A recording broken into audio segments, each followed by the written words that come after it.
Board to order. Would everyone please rise for the Pledge of Allegiance? Pledge allegiance to the flag of the United States of America and to the republic for which it stands, one nation, under God, indivisible, with liberty and justice for all. Thank you. Roll call, please, Mrs. Meltzer. Trustee Matuzak. Present. Trustee Keys. Here. Trustee Patton. Here. Supervisor Cannon. Here. Trustee Kress. Present. Treasurer Gilliam. Here.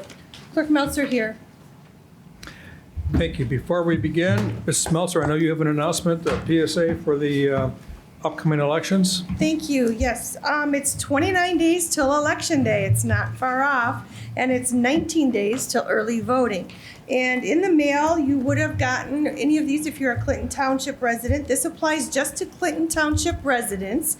And this is a flyer letting you know where the location and the times for early voting. And I want to encourage you, if you want the opportunity to place your ballot into the tabulator, as opposed to waiting till Election Day, where the crowds are going to be a lot greater and the lines a lot longer, you can actually go to one of these three locations, one at the Civic Center right here, then another at Kensington Church on Hall Road, and Faith Baptist Church on Little Mac.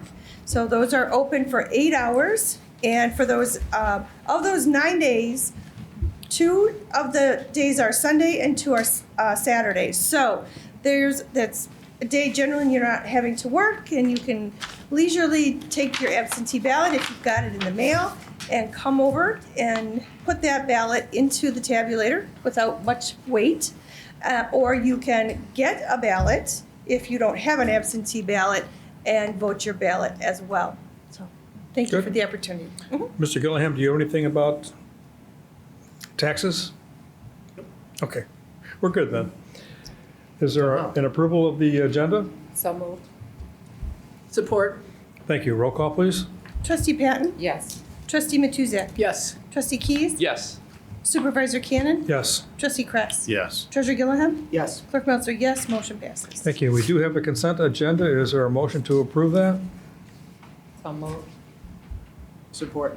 Thank you. Roll call, please. Trustee Patton. Yes. Treasurer Gilliam. Yes. Trustee Matuzak. Yes. Trustee Keys. Yes. Supervisor Cannon. Yes. Trustee Kress. Yes. Clerk Meltzer, yes. Motion passes. Thank you. Item 2 on the agenda is request approval for deduct meter variance. Honorable Board of Trustees, on October 1st, 2024, the Budget Ways and Means Committee met with the Director of Public Works, Mary Bednar, and the Assistant Superintendent of Water and Sewer, Joe Tresick, to discuss additional findings regarding a previous variance request for a deduct meter for non-residential use at the stable barn located at 20615 Dunham Road. Attached are the minutes and background information presented to Budget Ways and Means on September 10th, 2024, and October 1st of 2024. The consideration of a variance to ordinance 1040.13N parent 1 was the use of water for horse and stable activities, including dust control, that do not discharge into the sanitary sewer. As a result, the committee voted unanimously to recommend the Board of Trustees approve a variance to ordinance 1040.13N parent 1 for the installation of a deduct meter for non-residential use to service the barn located at 20615 Dunham Road. Additionally, the petitioner must install a separate water service line from the house to service the office and bathroom space prior to the deduct meter being installed. Please contact me, Mary Bednar, or Joe Tresick for further information or questions concerning this recommendation. Respectfully, Paul Gilliam, Treasurer and Chair of the Budget Ways and Means Committee. Are there any questions? I'll move adoption. Thank you. Second. Thank you. Mr. Chair, may I just Yes, of course. make a comment? This was a great example of the township staff working with a resident to solve a problem. And the outcome satisfies both the resident and the needs of the township. And I just think it was a really good example of how we really do try to work with residents to solve problems. Thank you. I agree. Roll call, please. Trustee Matuzak. Yes. Clerk Meltzer, yes. Trustee Keys. Yes. Trustee Patton. Yes. Supervisor Cannon. Yes. Trustee Kress. Yes. Treasurer Gilliam. Yes. Motion passes. Thank you. Item 3, public hearing on Kendall Electric Industrial. And this basically is to notify our taxing authorities. Yes, the Charter Township of Clinton Economic Development Corporation met on Wednesday, June 12, 2024, to review the above referenced industrial facility exemption certificate request. All requirements were found to be in order and a 12-year tax abatement was recommended. Due to the proper taxing authorities inadvertently not being notified of this public meeting, it is necessary to add this item back to the agenda in order to correct that oversight and pass the resolution. Respectfully submitted, James L. Rod, Assessor. And we are in time. It's due on the 15th, but by approving it tonight, we'll be able to get that over to the state Thank you. in plenty of time. Is there a Mr. motion?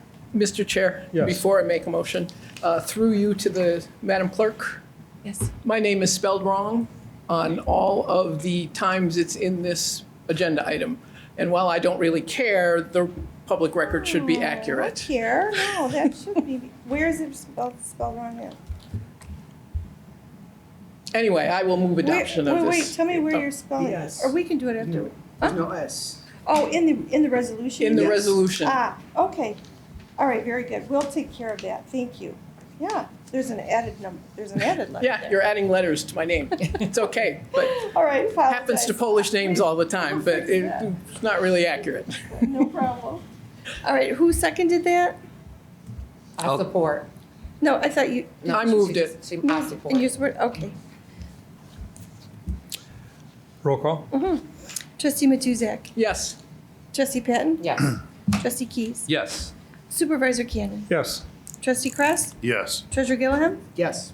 Clerk Melcher, yes. Motion passes. Thank you. Item 4 is adoption of a new ordinance, number 494, school fighting. Mr. Cannon, would you maybe have the police or whomever else would like to speak on this matter? Dan O'Leary, if he's here? Or- Chief, who do you want to do a summary, a short summary? This would be to introduce and publish. That's correct. ordinance. So last week, we had. No, it's we adopt. introdu- This is Oh, to this is To adopt. adopt. Oh, I'm sorry. Last week we Introduce and adopt. introduced, We did, we had some okay. discussion on it. Okay. And the concern was reaching out to Fraser and Lance Cruz. We don't have any Mount Clemens schools in our, Yes, you do. town. Yes, you do. Who- Well, you don't have any schools, but you are part of the district. Correct. We are, that's correct. Mount Clemens students Over near- live in Students? Clinton Township. Okay. Yeah.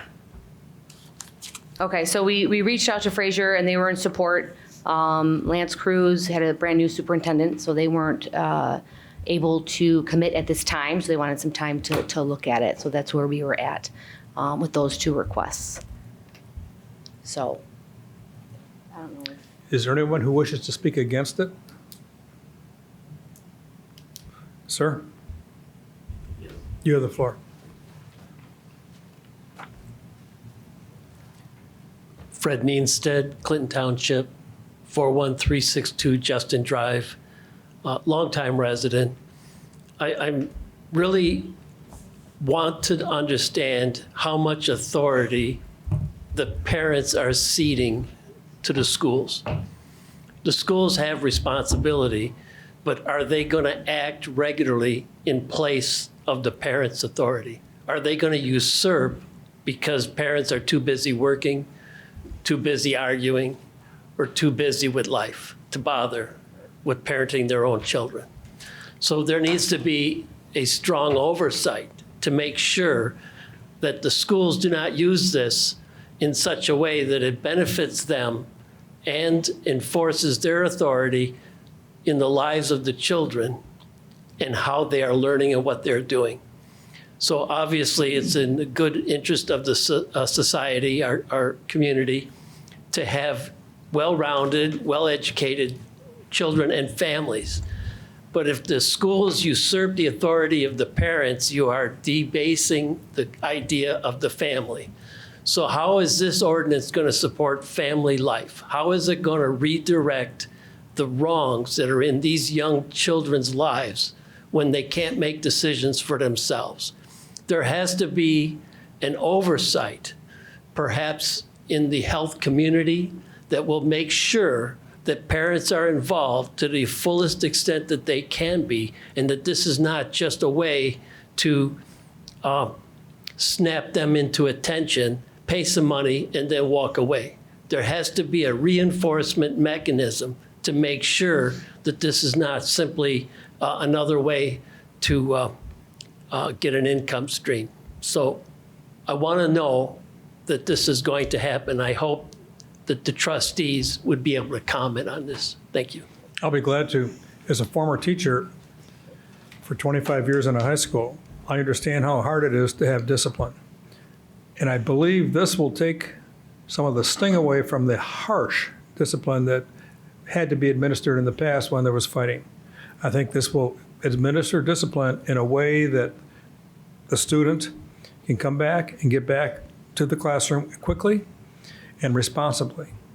I've looked it over a couple of times. I've talked to folks involved, and I believe this is in all of our best interest. There's never going to be a perfect answer. It's always based on the home. So that's where we want to go back. We want to go back to the home and make sure those people there take care of their children after fighting or any discipline has to be administered.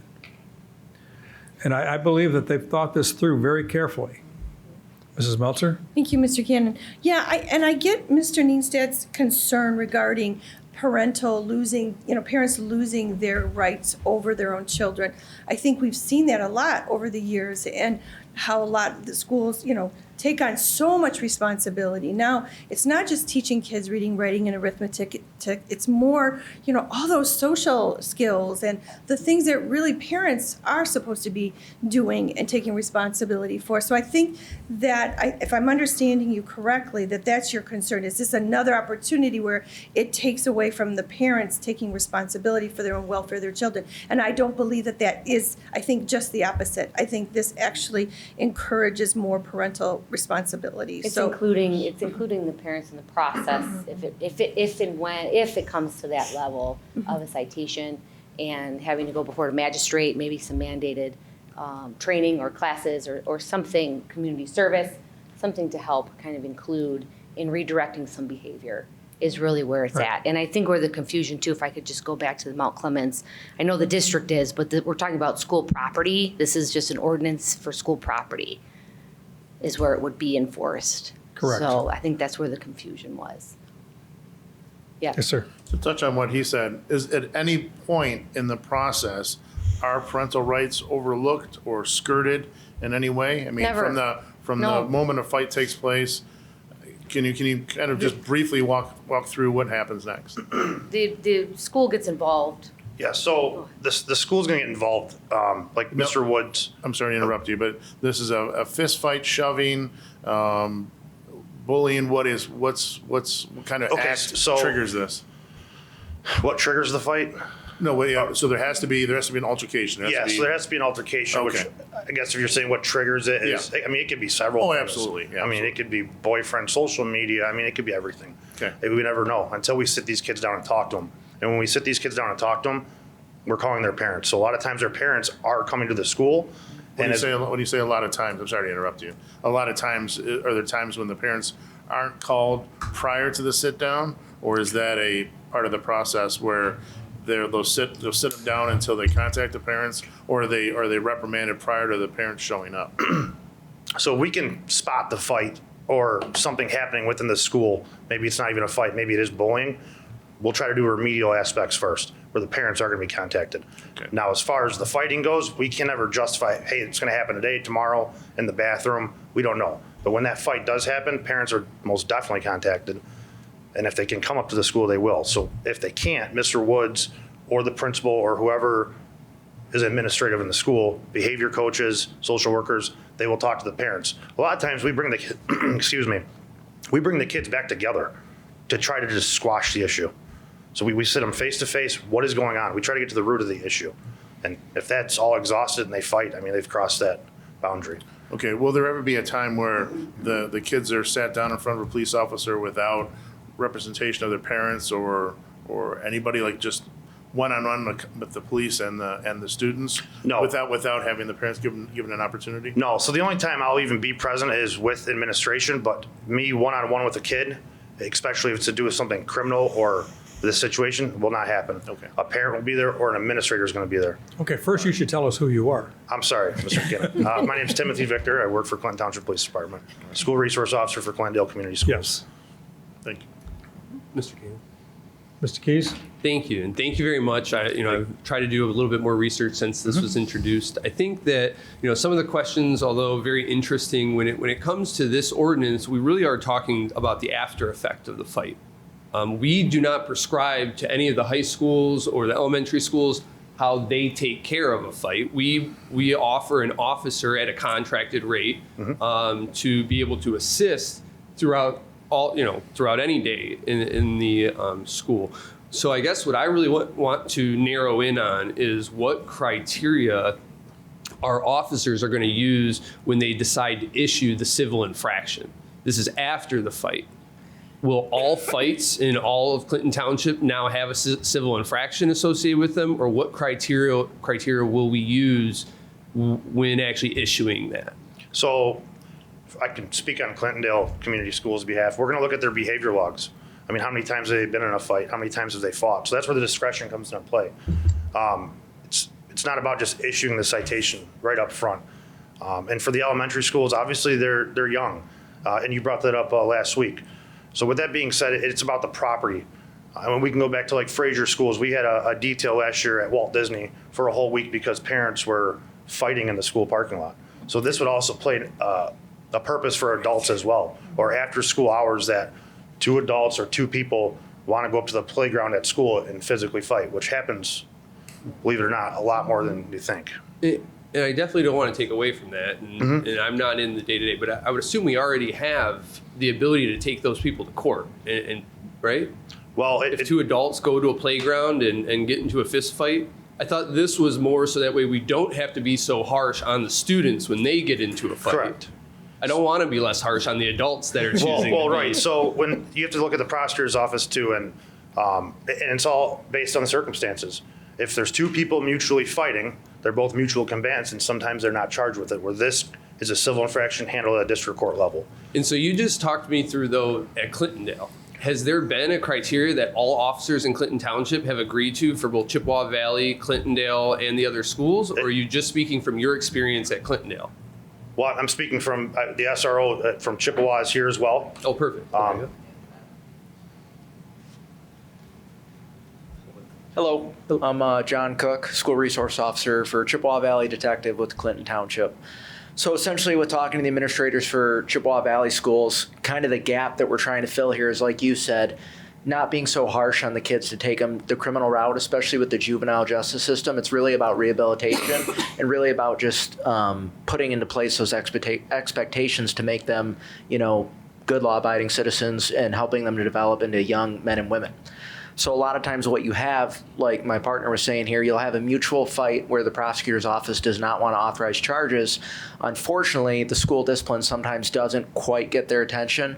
If there's previous issues of fighting and things of that nature, maybe a huge disruption, especially if there's a fight in a cafeteria, especially at Chippewa Valley. It's a huge school. That's a huge audience. The rest of the day can be a little rowdy. So the disruption of school, they're trying to look at a way to gap that where we're not taking them fully through the criminal justice system and putting something on record per se, but there is something in place to maybe be a little more serious than what we have in place now. So just another tool in our tool belt where we still have discretion. And I appreciate that. And again, because I am hearing some conflicting information. I mean, obviously, if the prosecutor's chosen not to prosecute and not give that person a criminal record, I really don't want another tool in the toolbox to give the child a further criminal record. We have an elected prosecutor, and they're making that decision. I don't know that we need every officer to have the ability to make that decision. And then I guess I just want to really narrow down. We heard your partner say that it would be on the quantity of fights. Mm-hmm. What is the quantity? Is it the same for both of you? Is it if I get somebody with 2, so we're not talking very severe fights. Let's just take that off the table. We're not talking very severe, but this is the second fight. Are we using this as a tool in our toolbox? I think it's definitely a possibility. It would go to the severity, I think, too. Every situation is going to be different. We can't have something in place that's going to be a black and white version of exactly what you're going to do. Every child is different. Every situation is different. This is something I think that is available to the officers, to the school. If it rises to that level, they've exhausted social workers, they've exhausted all kinds of things, and they're just not getting the attention to modify that behavior. And Chief, that's one of the things I guess I would like to see more ironed out is that criteria to say we have exhausted all those things, not just that it's, maybe a recommendation from administration, not just an officer being at the right place at the right time or learning about it after the fact and dealing with, the evidence provided to them. So moving off of the civil infraction, sticking on the civil infraction, but moving off of that specifically. We talked a little bit about the record last time, and I'm still a little confused. I want to understand if a student does get this, and they are to go to court, and they are given a civil infraction at the end of the day, what does it look like for them? They're going to get a $100 fine, or on their second attempt, they could get a $500 fine. Is this off of their record after they pay the fine? Does a judge ever see this again if they get pulled over, let's say, for impeding traffic later on? When they go No. in front of that judge, that it's not there? No. No, sir, it won't be on their record. So it's not like a driving record from Secretary of Okay, right. State. Yep. If we charge you with a misdemeanor, we're going to take you in, we're going to fingerprint you, and it's going to be something called on your complete criminal history.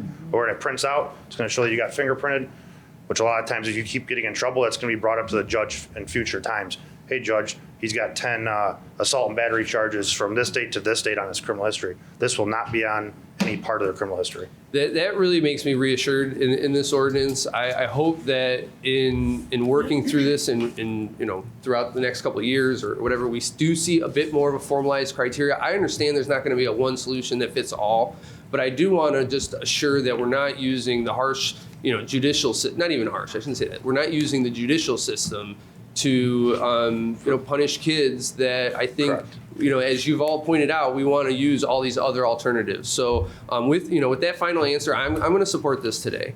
But I do want to really implore you to look at some criteria, and as you're working through it and the data, I know that even in Chippewa Valley, it was so eye-opening to sit down with their administrators and look at how they were collecting data 10 years ago versus how they're doing it now.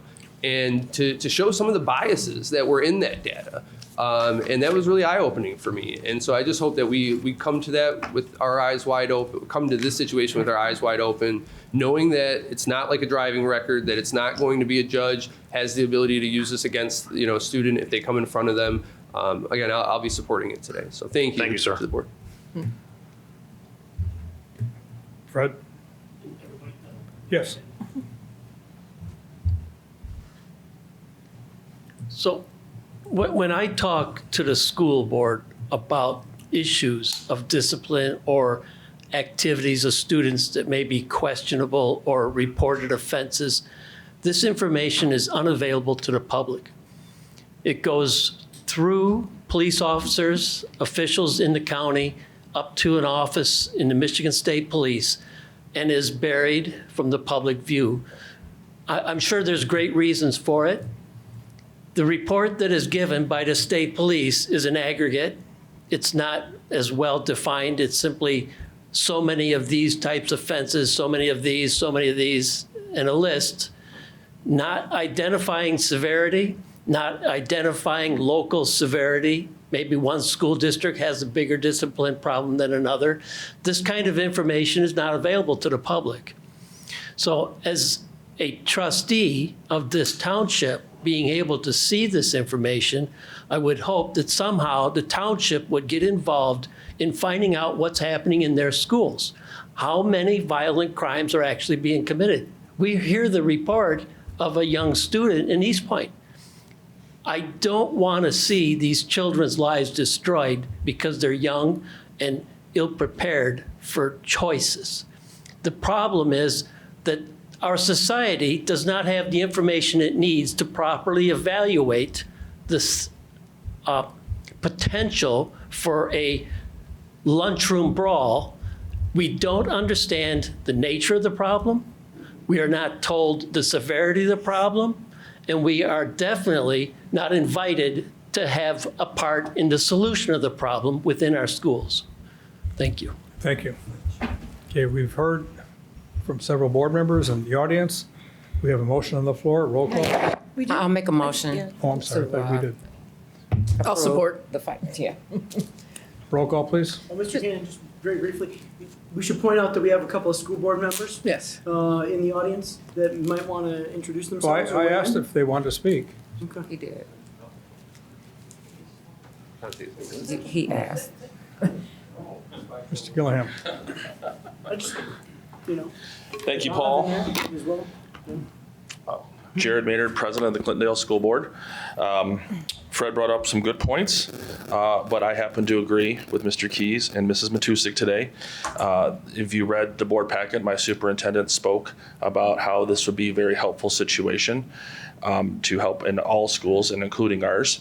And as a person who has had to make the incredibly unbelievable difficult decision on whether a kid goes home for 180 days or not. It is never easy.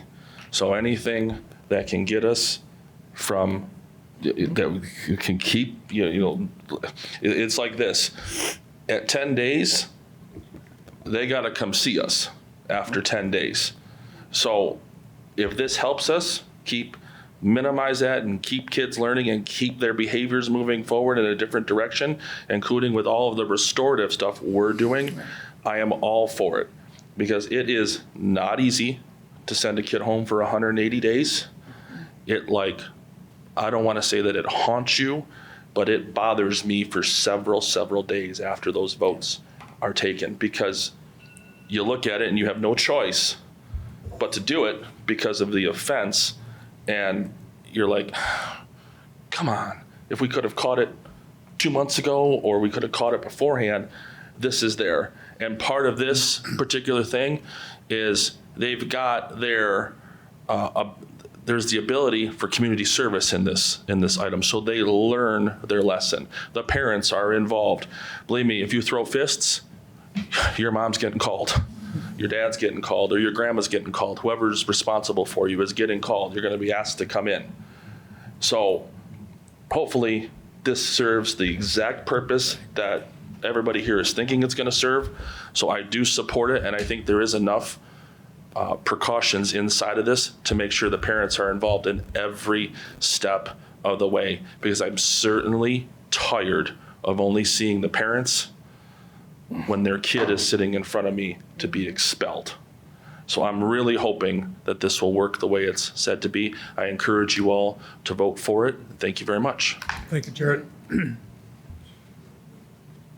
Mr. Kane, we should at least acknowledge Dante from the Mount Clemens School Board as well, if he doesn't want to get up and speak. Thank you. I have to agree with Mr. Maynard from Clintondale. I think that you guys all should support this effort. I think that I agree when being in board meetings, having to expel a student, that's the hardest thing that we have to do as a board member. We want to celebrate their accomplishments, their academics, and that's kind of one of the negative parts of the job, because you want every single student in the classroom. I think it is imperative that all of you guys support this today. Thank you. Thank you. Roll call, please. Trustee Patton? Yes. Trustee Matuzak? Yes. Trustee Keys? Yes. Supervisor Cannon? Yes. Trustee Kress? Yes. Treasurer Gilliam? Yes. Clerk Meltzer, yes. Motion passes. Thank you. Item 5. Thank you. Sub-recipient agreement with the YMCA for use of CDBG funds. This is a standard form that we have. Mrs. Meltzer? Thank you. And there is a representative, Charles Murphy, that is participating remotely. If after I'm done, he wants to speak, Mr. Cannon, you can contact him. Clinton Township receives community development grant funds, or CDBG funds, each year. And in 2024, we received $607,341. Each year, a percentage of these funds, a maximum of 15%, are made available for public services ranging from provision of shelter to the homeless to recreation programming benefiting low to moderate income youth. One of the agencies approved by this board in the 2024-25 program year was YMCA of Metropolitan Detroit. They received an award of $12,000 for the purpose of providing recreational programming at 2 township elementary schools, Parker Elementary and McGlinnan Elementary. to schools with majority of students in low to moderate income families. The programming will be Tuesdays and Thursdays and will involve 90-minute classes, including play and snacks for students between the ages of 5 and 13. It is a staff's request that the board approve this subrecipient agreement with YMCA of Metropolitan Detroit, and with this approval, staff will have the agreement executed by Clinton Township and subrecipient representatives. The township will ultimately reimburse the subrecipient as the agreed upon services are provided. So Make a moved. motion. Second. I do have a question, through you, Mr. Supervisor Cannon. You said the Y is on the phone? Charles Murphy? Okay.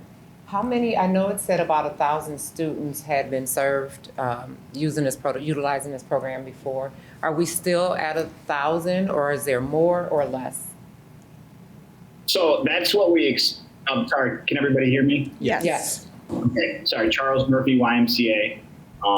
That is what we expect. We haven't actually started the program yet. We are going to be using these funds up until the end of the year. So that's what we anticipate serving in the future. Our program specifically, and we've used CDBG funds before at the village in Clinton Township. That usually, I think that was somewhere around like 500 kids for that summer that we were there, summer and fall, I believe. So that 1,000, a little bit over 1,000 is for the future of 2024. That clarifies that. Okay. That was my only question. Mike? Yeah, and if I could just put a shout out and thank you to former trustee Joey West. This was one of those programs that we brought over to the Housing Commission during COVID, and as was just talked about, that there was success at the village, and so now bringing it over to Parker Elementary and McGlennon will just make it more accessible to residents. So I'm just really excited to see this continue. Thank you. Trustee Keys? Yes. Trustee Patton? Yes. Trustee Matuzak? Yes.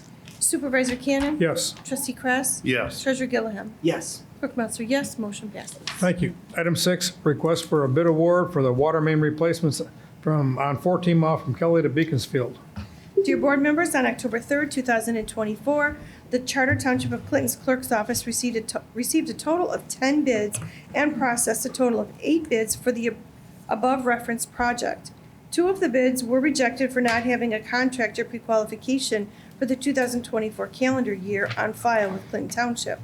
Our office checked the tabulation of the bids processed, and the low bidder is Bidigar Contractors, Inc. of Plymouth, Michigan, in the bid total amount of $1,075,135. A copy of the final bid tabulations are attached with this letter. The project consists of the replacement of 60-year-old 12-inch water main on the north side of 14 Mile Road from Kelly Road to Beaconsfield Street.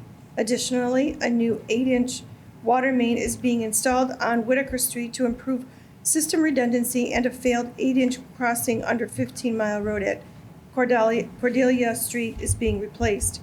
Completion of this work meets the goal of replacing aging and damaged water mains in the township with adherence to their respective asset management plans, along with following best practices for system reliability and redundancy.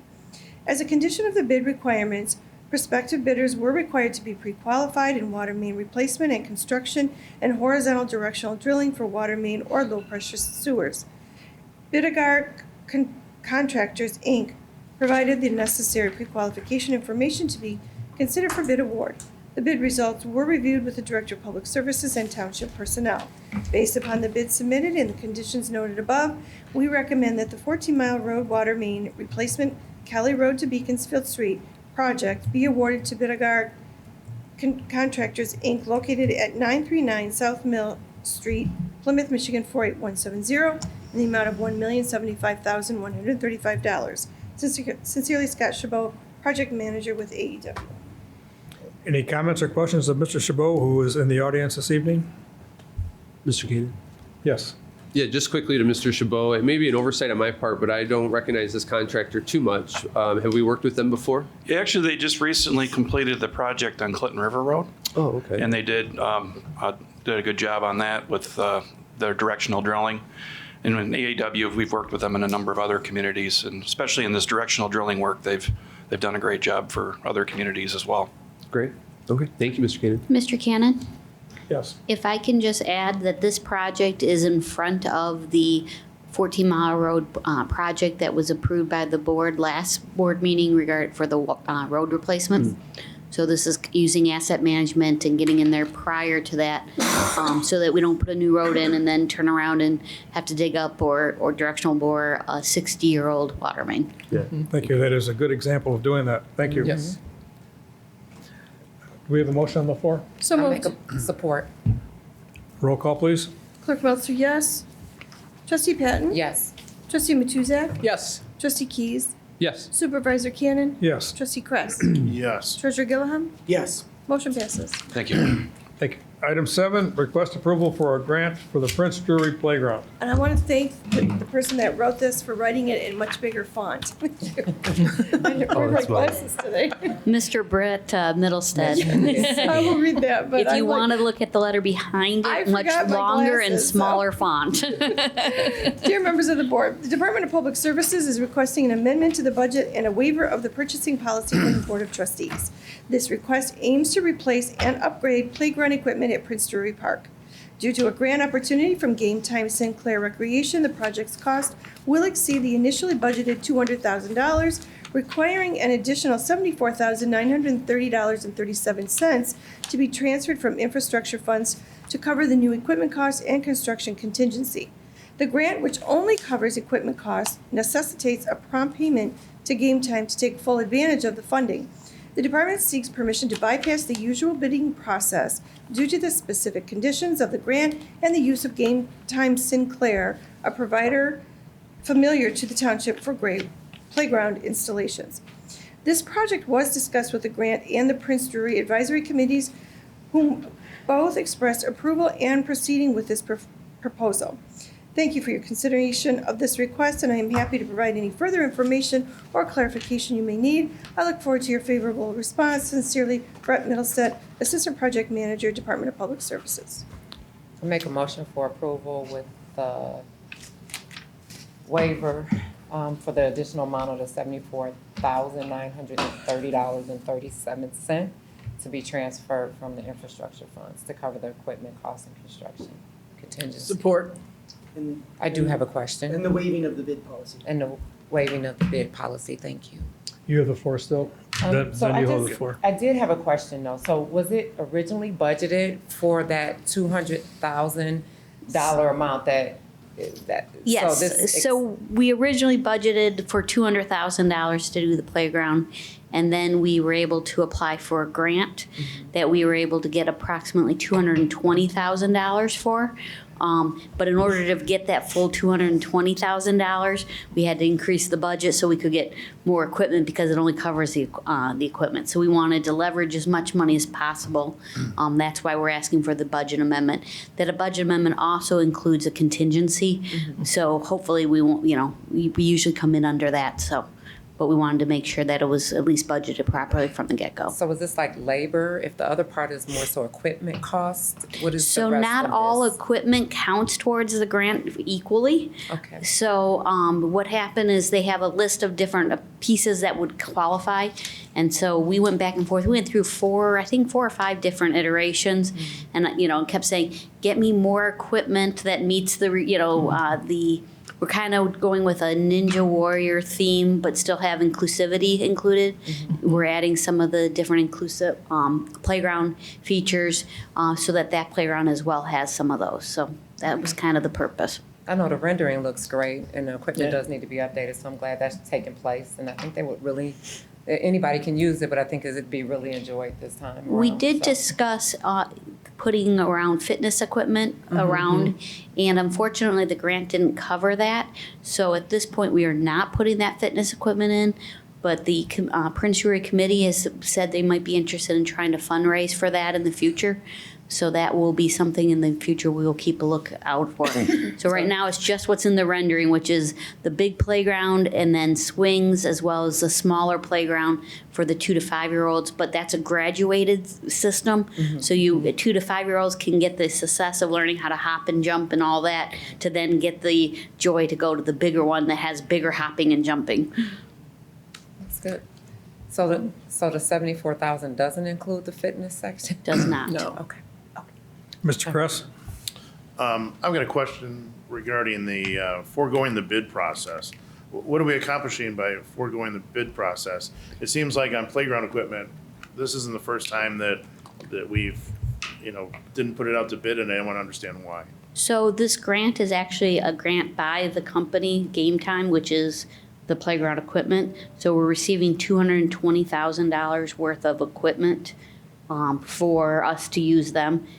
We won't get this, the grant is subject to, of course, using their own equipment. So that is why we're sticking with it. But we've been using Game Time here in the township. One of the benefits of having the same equipment is you can't substitute different companies and still be certified for a certification of playground equipment. In fact, we did actually do that. Mr. Gillum found a grant for 2 adaptive swings that weren't the same Game Time. And it was great. They were, free swings, but by the time we ended up doing all the adaptions and so forth, we still got them up. It still worked, but it took us almost a year to figure out how to make it work so that we could still keep our accreditation as having safe playgrounds.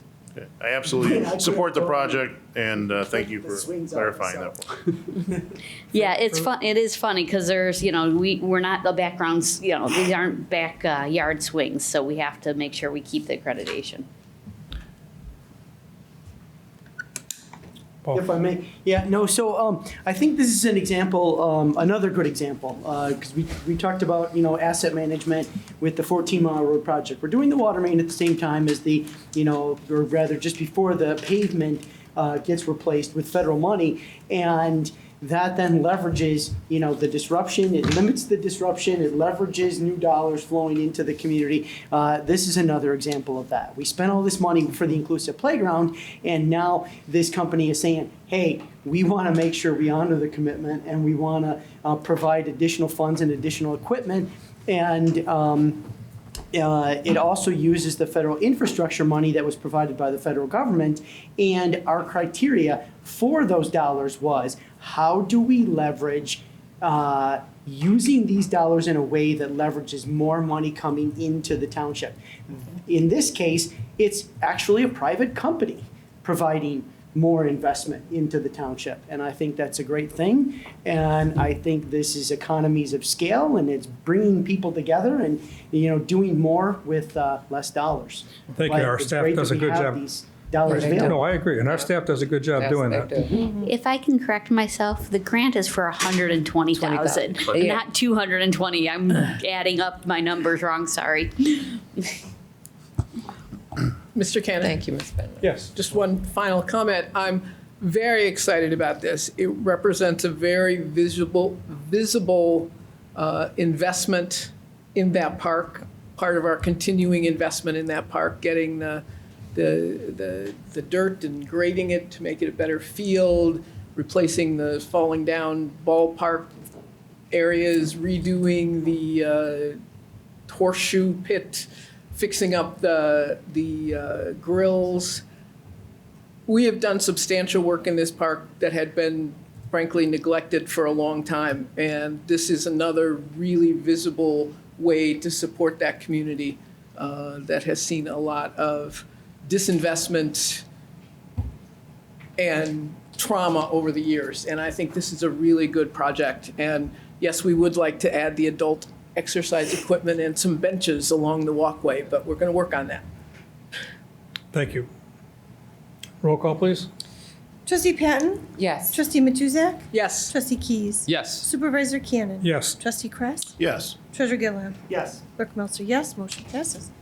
Thank you. And item 8 is an add-on request to establish a committee to explore the feasibility of starting a motor carrier unit. Dear board members, Clinton Township and its unique geography has M59 or Hall Road, M97 or Groesbeck, 16-mile road or Metro Parkway, and M3 Gratiot crisscrossing it. These roads, which have convenient access to major freeways, makes us a thoroughfare for interstate and intrastate truck traffic. Motorist and resident safety along with preventing the degradation of our roads is paramount. Furthermore, light truck traffic, such as Amazon and others like them, account for a huge increase in delivery traffic volume. This increase just adds to the existing truck traffic, such as garbage trucks, scrappers, landscapers, and the heavy truck haulers essential to the state's manufacturing and construction industry. Given the absence of a Clinton Township Traffic Division, it is crucial that we protect our citizens, motorists, and roads with the new Clinton Township Motor Carrier Division. I would ask that we establish a committee with one representative from the police department, one representative from our court, and 2 township board members to discuss the proposal. Cities such as Warren and Livonia, 2 equally large municipalities, currently have motor carry enforcement officers on duty and policies in place.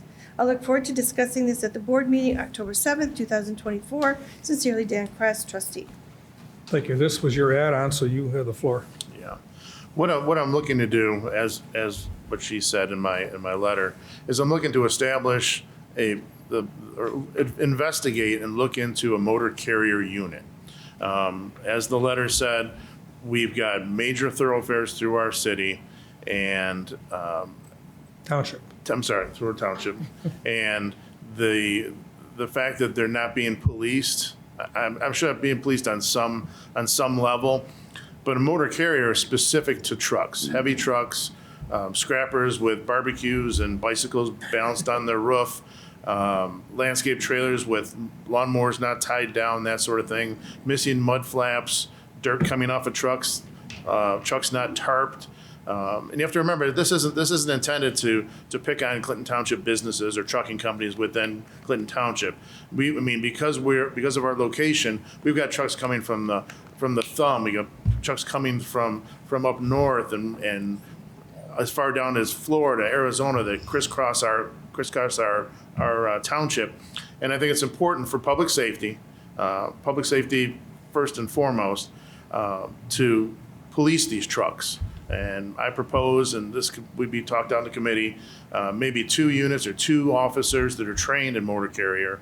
Not necessarily the full inspection. State police conduct a lot of inspections where they put the overalls on and they crawl around under the truck for 3 hours and come up with a fine or a fee.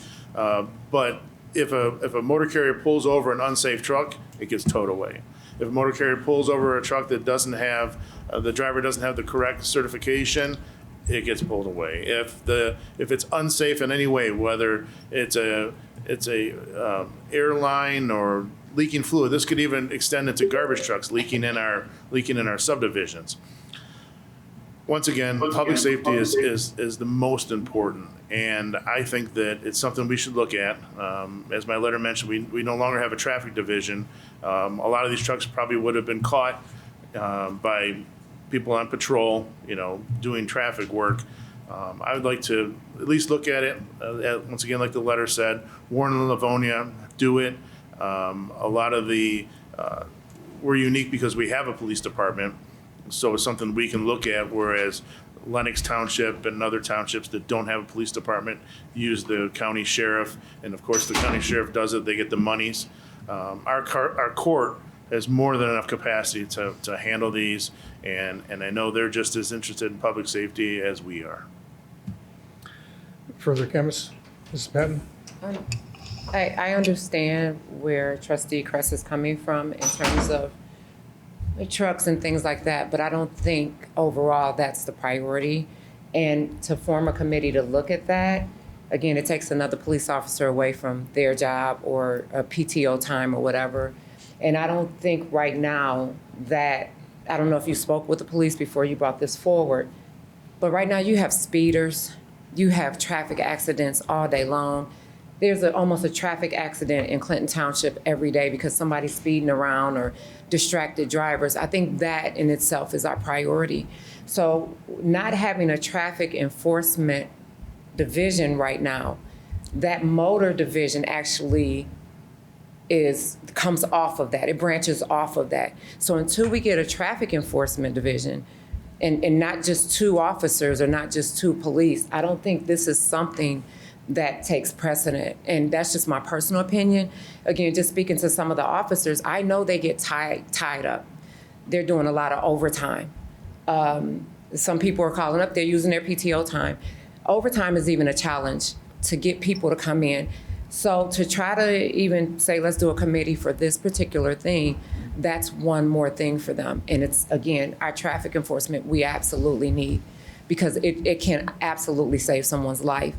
I don't know about you or any of you guys, but when I'm on the road, somebody's dancing in and out of traffic. They're racing around you, they're braking, they're doing all kinds of things, and I'm going, oh my God, they're gonna kill somebody. And I don't want that somebody to be anybody here or anybody in our families or anything like that, or anybody, because someone decided this was okay to do. Or I don't know how many of you guys pass, but I see people with their phone in their hand driving like this. So they're over to the right, they're over to the left. I think traffic enforcement is the key. That's what's precedent right now. So that's just my opinion. Thank you. None of you were around when this happened, but we have investigated this before, twice. Once when I was a trustee and once as a supervisor. I have no problem investigating once again.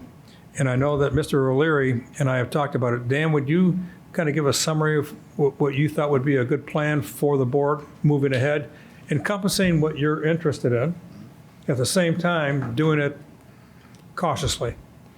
Yeah, the biggest complaint we hear is, and it's all of us, but driving and the people driving and speeding and being reckless. And that is the biggest issue that the police department hears about, people in the neighborhoods and so on. And we have a hard time dealing with those issues because of the lack of an enforcement, a patrol division. Typically, the state handles the motor carrier thing. Of course, like everything else, they have a hard time getting to it because they have resource issues too, right? So they do what they can and they don't get to it all the time. So it's a legitimate concern to say somebody's got to step it up a little bit and help us out. But to do that, there's a whole lot of things to investigate. Jurisdictional issues, who gets the money, how do we train these people, what kind of people do we need, how do we equip them, what's the protocol and the administration, all that has to be thought through. And all that costs money. And the one thing we don't want to do is get into the trouble that we've been in of late with a court that is getting fees, but it's costing us 2 and 3 times what the fees are that are generated because of our overtime and our FAC and all the other things. So there's a whole ton of analysis that has to go into it. And really what you're talking about here is the choice between putting this kind of a division in place or turning to the state and saying, hey, we have 2 or 3 problem areas in town and we need the STET. I think it's STET is the state division that does like the random checks. And we need you to put some resources on these random checks in town to help us out and see how that works before we spend a lot of money. That's one option you guys could consider. It should be talked about, it should be discussed as a priority. The place where those things typically are discussed though is at the budget workshop, which you guys have, which you'll all be at, which makes it a good place to discuss. So I would recommend you wait till then and do it at the workshop, which is already scheduled, because you're all there, number one. And number two, you need to evaluate something like this in terms of all the priorities hitting the police department. This is an idea that needs to be considered. Road patrol is an idea that the police department strongly feels needs to be considered in some way, shape, or form for safety reasons, okay? We've got a request coming you guys don't know about yet. It's brewing. Should be here any day, where another school district is asking for another liaison. That's another body we don't have that we'd have to come up with, right? You've got a collective bargaining agreement that's still out there that we're going to have to evaluate the impact of. And you've got a millage coming up that's, next year that, if it doesn't pass, this is all a moot point, right? So there's a lot of factors that have to be taken into consideration. If you look at any one proposal in a vacuum without looking at the others, you're going to make a bad decision because it's going to sound like a good idea and you didn't look at all the other options that are out there that you got to do. So I would suggest, I'm rambling on, but I would suggest you bring this idea to the budget workshop and have the finance director and the police chief propose to you what they think the priorities for the year are and why they think this is a good or not a good idea. Maybe allow them some time to talk to the state about what the other option is with the STET team and then have it be a priority discussed at the workshop so that you're getting the whole picture of the whole department all at once. Tigers won 3-0. Good. I'm sorry, I didn't hear the last part. Tigers won. Oh, the Tigers won? Carpenter home run. I would be happy to entertain a motion to go to the budget workshop because I think that would be a place for everybody leaving and people coming in can discuss the same topic at the same time. I'll make a motion to send it to the budget workshop to be discussed. Is there a second? I mean, we're going to discuss it further. Is there a second to that motion? I mean, I'll second that because I think it's a good idea. It will be discussed. I mean, I had no information this time because it was an add-on today, I think. So it was not well presented ahead of time. Further comments of board members? Well, we're not voting to enact a motor carrier unit. And to what Dan said, I think this would be a valuable tool to bring data to the, what committee, what did you say? The budget workshop? Budget workshop. If we were to get together as a committee, I've already talked to the courts, I mentioned it to Julie, put together, we can come to the budget workshop with facts and figures and feasibility and numbers and what it would cost. I mean, I still have a real problem with the fact that we forewent 3 new police vehicles to buy 8 cameras for the Big Brother cameras to do whatever they're doing, but they can't see if a chain isn't on a trailer or if the truck doesn't have an air buzzer or it's leaking oil. That's fantastic if you're gonna, I mean, the board voted for the cameras and we have cameras now. But a person on the street who's trained, who can identify vehicles that are dangerous. I mean, she's talking about traffic accidents. The most catastrophic accidents are the ones with like gravel haulers or an excavator falls off a trailer or something along those lines where there's an accident and like an accident like she was talking about, and there's a landscape trailer without the lawnmowers tied down, and they become projectiles. Mm-hmm. So the cameras are fine. I mean, you people wanted them, that's fine, but they will not do the work, and they're not the eyes of a trained officer on the street to make sure that we have public safety. And like I said, the courts are more than we have. This would help our courts also. I mean, we're not picking on citizens. We're not writing traffic tickets. We're not writing speeding tickets to our citizens. This is people passing through our community. They need to pass through safely. And if they're not, then they need to be issued a violation. Thank you. And as I mentioned earlier, we have done this twice to investigate, and both times it was rejected by the committees and the board. Okay, we've heard from the board. I have 2 residents who wish to speak. Sir, you have the floor first.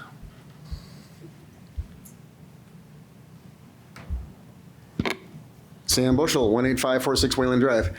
Obviously, this should go to a committee rather than the budget workshop, which is going to be literally every A to Z. And there again, I live right next to where we have semis day and night coming by. We've actually brought up, myself and other people have brought up at even the planning commission that the trucks that go to Consumer Energy, they should be checked just because their brakes are horrific. Anybody that's there would hear the brakes echo every place. Over and above that, when we had the recent road project, which made Kelly way much better, we had the company that was doing most of that was from down in Texas. The same woman driver that was delivering equipment tore down the overhead wires twice because she wasn't operating the situation correctly. 2 different times, the overhead wires over the top of Kelly. And I understand, we saw her. I don't know who was driving when they tore down the wires on Groesbeck. But if you have, especially out-of-state people driving, the truck safety in my area, I would say we get at least, and I would have to do a traffic count, but we get at least 25 semis between the metal shop across the street, at least 25 semis a day. And many of them really should be, we never see a policeman, watching them, but I think a committee makes much more sense than to bring this to a budget workshop where it'll end up getting lost in the shuffle. And I think it's a great idea that Trustee Kress has brought to you. Thank you. Sir? As it pertains to safety, I don't know if anybody's ever seen what happens when a trailer, like a boat trailer, comes unhooked from the ball because there's no proper safety chain, all right? Nearly lost my life with that situation. But I did see the tractor trailer in front of me do some heroics. He took all 3 lanes on 94 in rush hour traffic and managed to get into the second lane and not kill people. I had to take the emergency lane and blow past a bunch of people because I had absolutely no chance to stop. Now, as far as the resources, how many police officers to operate a traffic division? How many man hours? How much overtime? That's a very significant cost as compared to perhaps 2 officers specially trained who would do in addition to other duties. So I believe it's a worthy effort to consider the full implication of protecting the roads that we have now invested in. Is Garfield a truck route? Do trucks belong on other roads, such as 18 Mile Road? These are kinds of things that could be patrolled specifically if there are citizen complaints, such as a regular route. Is a Amazon truck overloaded? Is a truck going a little fast because the driver is making a little extra money, right? So these are the kind of things that can take place with a minimal additional cost. So I would consider getting as much information as you possibly can. Thank you. Oh, I don't disagree with that. Tammy? Just to go back quickly, I think the most important department that this should have been discussed with was the police. And you said you discussed it, and you discussed it with Matuzik, and that's fine. I did talk to her. Okay, but some time ago. okay. So I would think, though, they would have been the ones more knowledgeable than anybody to go, okay, we got 1 truck today, but we have 100 speeding cars. Which one should we choose? Where do we put the money at? And if you have 100 speeding cars that could possibly kill someone or kill themselves, I think I would choose that versus 1 truck. And I get it. I understand it when the trucks do. I get that. I'm not oblivious. But I'm saying, where is our priority to our community overall? And I understand tractor trailers and all, what could happen. But tell me how many incidents that happens with in 1 week versus these cars flying around, speeding and causing accidents. Because I know I've asked for special attention for just my street where kids have to walk. There's no sidewalks, they're on bikes, and they're flying, and some of them are so distracted that one of them almost hit a child just the other day. But there's only one digital thing now that can tell the time, and there's not a police officer that can sit there. So when I look at that, those are my priorities. I'm not being funny, but those are to me, the chief and her department are the ones to bring the data and say, this is what's going on in Clinton Township, and let you look at that. So. Thank you. Mr. Can. Yes, sir. Paul Shores, 38057 Moravian Drive, Ultra Mega Precinct Delegate from the Real Republican Party. Now, Moravian is catastrophically bad. And I'll tell you, the semis that come down there, the gravel trains that come down there, the pieces of parts that come off these trailers and trucks, Vicky had to go out in the street and rescue people. There was a piece of door, like the solid steel door that came off either a trailer or like a toolbox or something, and cars were running it over and it was flipping through the air. Listen, Moravian is bad with gravel trains. You want to talk about semi-trucks?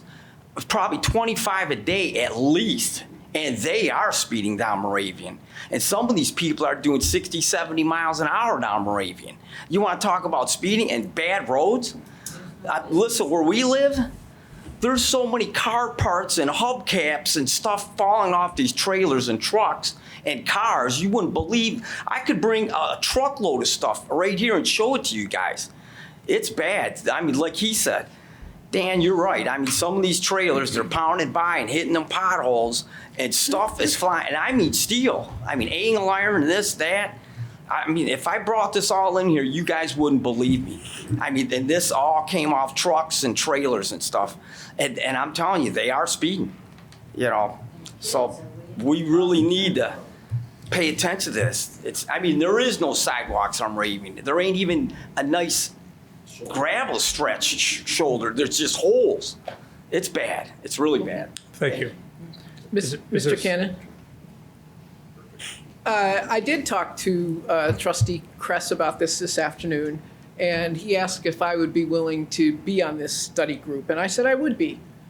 I don't have a clue whether this is viable, whether it's financially sound, whether we have the resources in the police department to do it, but I think it's worth looking at. And I do agree it needs to be as seen as one piece of the entire budget puzzle that we have to put together. But I never think there's a problem with sort of studying it, even if we've studied it in the past, maybe something is different or changed. And so I think it's worth setting up a little group to think about this and to look at it. I frankly am skeptical that it's going to make sense, but I think we got to look at it. I don't know that. I don't know enough about this particular issue. I know instinctively I don't want to be close to a truck when it's moving. There's lots of issues, but I never think there's an issue with a study group. Thank you. Is there something new? No, I don't think there's anything wrong with data. If somebody from the court, somebody from the police department, a couple of trustees, if we get together and we bring data to the workshop, and we can talk about feasibility, and rather than pie in the sky and what it might be or what it might cost, we can bring hard numbers and to that committee. And if Trustee Patton wanted to do the same numbers for traffic, to bring the traffic division back, that'd be fantastic to bring to the budget panel also. But there's nothing wrong with discussing it. There's nothing wrong with gathering information to bring to that the thing that Dan O'Leary was talking about. There's nothing wrong with gathering information, except you talked to one of the trustees. I didn't even know about this till late this afternoon. You didn't talk to me at all. You're leaving. Why would you be on the committee if you're leaving? You may be leaving too. Who knows? That's true. Very true. So we're talking about a new board coming in. Yeah. And you're asking to do something with the old board. I think Mr. O'Leary had it right. Let's bring it to the budget, BUDGET. What do so we you bring can to the figure budget? what you want to bring. But What information do you have? So I'm supposed to investigate it on my own, or rather have a Well, deliberative? you seem to have done it already. No, it's a suggestion. I'm not asking that we form one today. I'm asking that we look at the numbers and the feasibility. In the past, we've done that, and I have no problem redoing it because things may have changed from the past. Chief? Hi, Mr. Kress and I did speak about this several months ago, shortly after he was elected. And this was something that motor carrier training, I had my training officer look into. It's not offered often. So we were keeping our eyes out for that to maybe get some of our regular personnel trained. You'd have to have somebody volunteer to have that training. And you mentioned Livonia and Dearborn, Livonia and Warren. Livonia has 145 officers as a hard number for you, if that puts things in perspective. So there's a lot you can do with 145 officers. We budget for 95, we have 93. Hopefully by December we'll have 95. We're hopefully gonna hire 2 more. And that's all we can budget for under our current millage, right? And Warren has over 200 sworn officers. So there's a lot of staffing, there's a lot of resources there that can be put to some of these specialized units. With what we have, we do a tremendous job, the men and women of your department. And we ask them to do above and beyond what a lot of other agencies are able to do with a lot more officers, right? So we're not saying that motor carrier enforcement is not critical to safety, public safety, and what have you. And so is traffic enforcement. Traffic enforcement is a daily complaint through emails, phone calls, and everything else. And it's difficult to do dedicated traffic enforcement with the staffing that we have now because of 911 calls for service and different things. So I looked up real quickly. I didn't print it out because it was a long report. But the Transportation Improvement Agency had some stats out, and in 2022, of the over almost 200,000 accidents with injuries and fatalities and different things, 5% of those were with heavy trucks, like you're saying. So it's a concern, and this is a heavy populated area. And with a department, quite frankly, understaffed, we do tremendous work, and we want to continue to do that. So if we can find some training, we've been looking for that, but we also have to put it out there and have somebody of interest who would want to get certified in doing that and what all that entails. That's a discussion that we have, but our resources, to me, we attempted to apply for a grant and we were denied to hire 4 or 5 additional officers to implement a traffic enforcement unit. And, a motor carrier unit would be encompassing of that traffic enforcement unit. So that's all these discussions we're having. And this budget time, right, for 25, 26, we want to have those discussions about how we can, under our current millage, do more. So we're going to have those discussions. Thank you. Thanks. Pam, we're going to listen to one other person who wishes to speak, then we're going to vote. No. You have to come to the microphone and give us your name and address, please. Jennifer Hallman, 20615 Dunham Road, Clinton Township. I agree with Tammy. I work outside on the corner of Dunham and Heidenreich 6 or 7 days a week. There are cars that race up and down there at 60 miles an hour. They don't obey the stop signs. At least once a year, I'm replacing the fence on the horse farm on the corner because someone has run through that intersection. It is standard operating procedure for there to be an accident or a near accident almost every day. And I know because I stand out there on that corner. There are numerous cars with altered mufflers that sound like machine guns. I was talking with a neighbor yesterday who came out and helped me working out in my backfield, that he could even hear them in Dunham Court. And today he went by, little blue sports car, would like to get his license plate. Can I report him? I could hear him turn on Hall Road, and I could hear him drive down Hall Road, and I could hear him make the U-turn to come back. And they pass up and down that street multiple times. I have to imagine Rivergate hears them all. Truck and trailer enforcement, I drive a big truck and trailer. I know how important it is to be safe, and I know that people cheat. But would that enforcement be part of traffic? Would they be responsible for just certain thoroughfares in our city? They probably wouldn't look down Dunham and Heidenreich, but it's a cut through and there's a lot of big vehicles that go down it that are dangerous. But then if we had this department or these specialized officers, would they then just look at Metropolitan Parkway and Gratiot and Groesbeck, which aren't places where a lot of people live?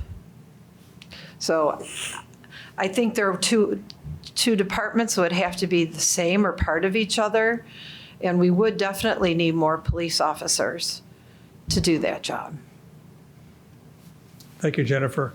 And thank you for all those years of having that beautiful farm with all those beautiful horses out there. You've done a fabulous job in our community. You're a real pride and joy for us. Is this something new? Yes, it is. Okay. I appreciate what our chief said, but that's an example of what could be talked about in the committee, and gather information. And she was uncertain about some numbers and facts and figures. I'm certainly unsure about some facts and figures as far as feasibility goes. I don't see the harm in a committee, and I'll leave it at that. Thank you. We have a motion on the floor to bring the information to the budget workshop that's going to be held for the current board as well as the incoming board as they're elected in about a month. I have no problem doing that. I think it's a disservice for you to bring this to me, the night of the meeting. Roll call, please. Trustee Patton? Yes. Supervisor Cannon? Yes. Trustee Matuzak? Yes. Trustee Keys? Yes. Trustee Kress? No. Treasurer Gilliam? Yes. Professor, yes. Thank you. We will bring it to the workshops, and I think it's a good thing to bring up again. It's been a while, Chief. So with that, we have Closed session. public comment, Chief? And before public comment, I would just like to make one public service announcement. We do have this week, coming up on Wednesday, the annual Goodfellow Spaghetti Dinner. It's at the Mirage Hall. It's $14, which is a little more than it has been in the past, but everything seems to be going up a little bit. You can get takeouts 4 till 8 p.m. Every single penny raised there stays in our community for the kids. So that's at the Mirage Hall, Goodfellows, this Wednesday, 4 till 8. Thank you. With that, Paul, you are first. All right, thank you, board. My name is Paul Shorst, 38057 Moravian Drive. Ultra Mega Precinct Delegate from the Real Republican Party, and the best is yet to come. I would like the board to consider standing with the citizens of Clinton Township and putting them first for the public comment on the agenda from here on in. If you guys could vote on that, I'd appreciate it. A gentleman moved here from Florida. His name's Norman, 80-year-old veteran. Wanted to speak at the last board meeting, but because he was, elderly, handicapped, he couldn't wait, 3 or 4 hours to speak. So if you guys could please consider, he was a veteran, very intelligent man, moved to Clinton Township in March from Florida, and think about the citizens. Put the citizens first, all right? At least not last at the end of the agenda, or maybe even in the middle. Think about that. All right, now, the other thing is the illegal immigrants. It is a local matter. Our officers are arresting them, all right? And we got a problem with them. And you know what? We need to do something about it. It's happening. And Bob, I'd like you to tell me how many have been arrested in the last year and how many have been rearrested in the last year. It is a local matter. It is an issue. Think about that. Thank you very much. Thank you. Second, Sam Bushell.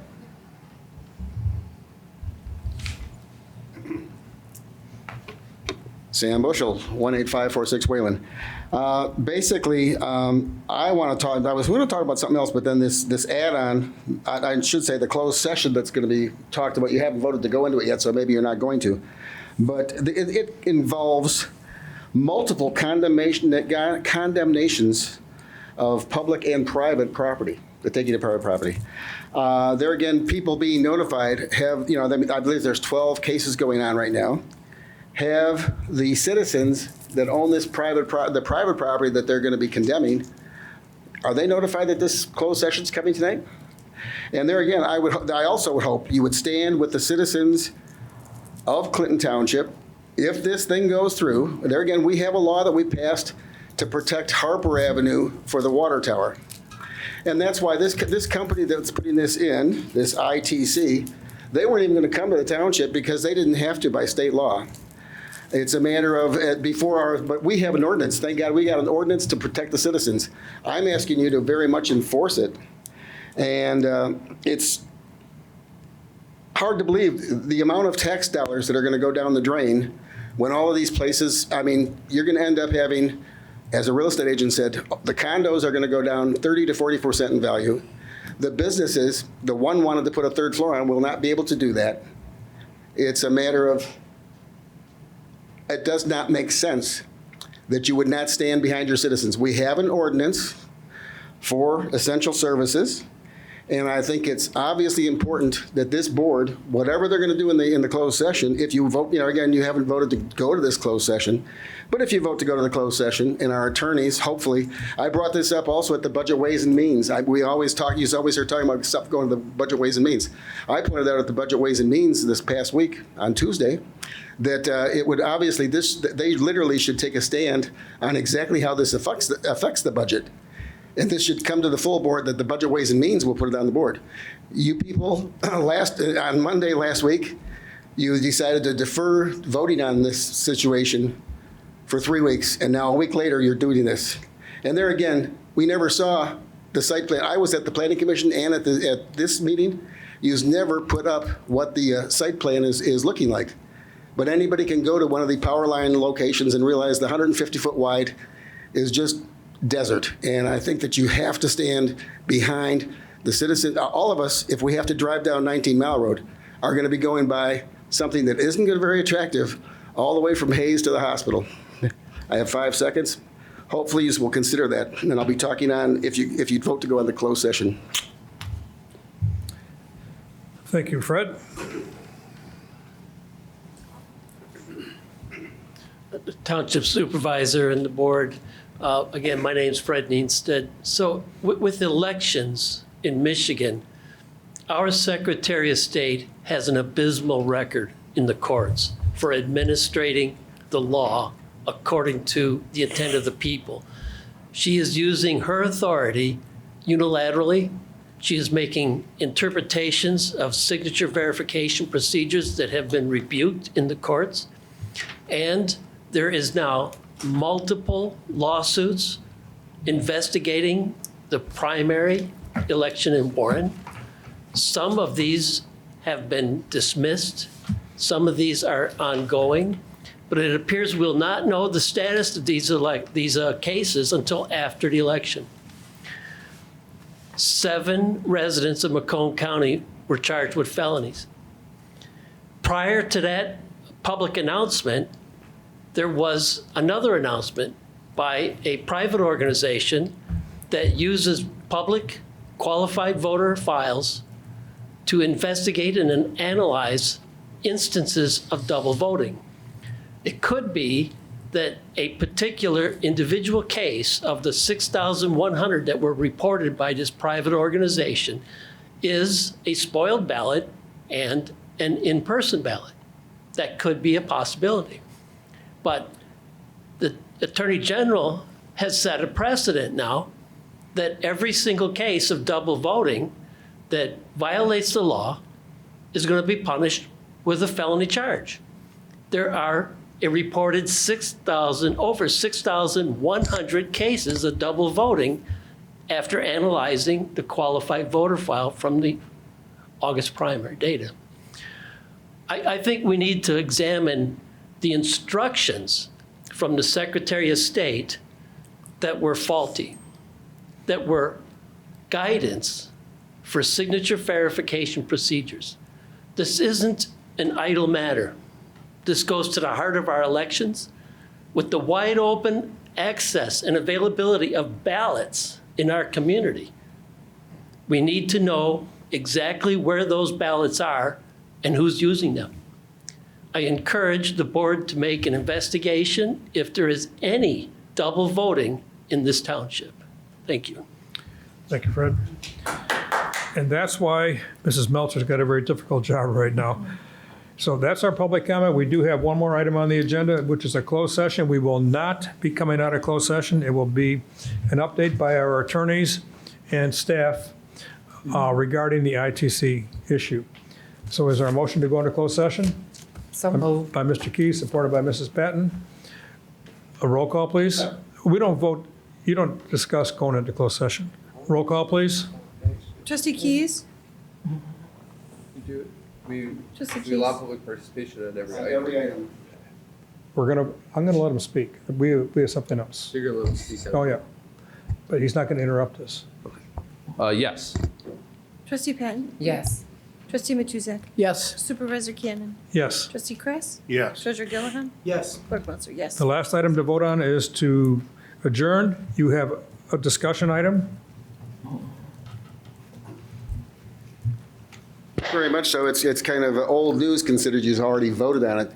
But this board, I think, you have just slapped a whole bunch of citizens right in the face by your delaying voting on this item 3 weeks ago, now having a closed session where I don't see one member of any of the condos or anything else. There's nobody here to hear it but you. Are you going to cut our throats in the background? More than likely. What I explained is we are going to get an update from our attorneys as to where we are and where we have to go as a board. We will not be coming out of closed session. We will get additional information with which to make a decision for the residents of our community. So now I have a motion to adjourn, and is in order? So moved. Mr. Second. Keys, supported by Mrs. Patton. Roll call, please. Trustee Keys. Yes. Trustee Patton. Yes. Trustee Matuzak. Yes. Supervisor Cannon. Yes. Trustee Kress. Yes. Treasurer Gilliam. Yes. Clerk Melcher, yes. Thank you. Going into closed session. The cable department can shut down because we will not be coming out of closed session publicly.